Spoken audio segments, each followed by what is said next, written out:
Я помню, как начиналась его политическая жизнь. И тогда, конечно же,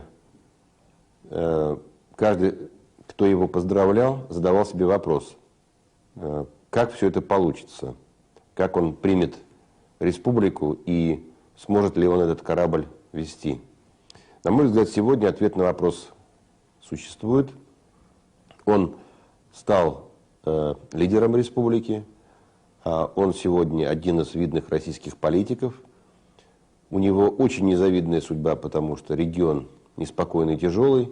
Не его вина в этом, так получилось.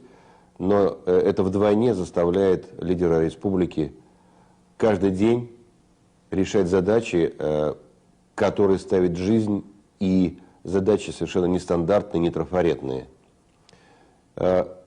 Мне кажется, что у него получается.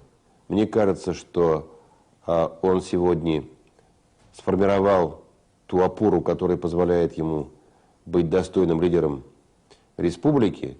И я просто хочу ему сказать: Мурат, вперед, держись. Я имею право, по восточным понятиям я постарше тебя, поэтому имею право так говорить. Держись, вот тебе моя рука, если нужно, опирайся.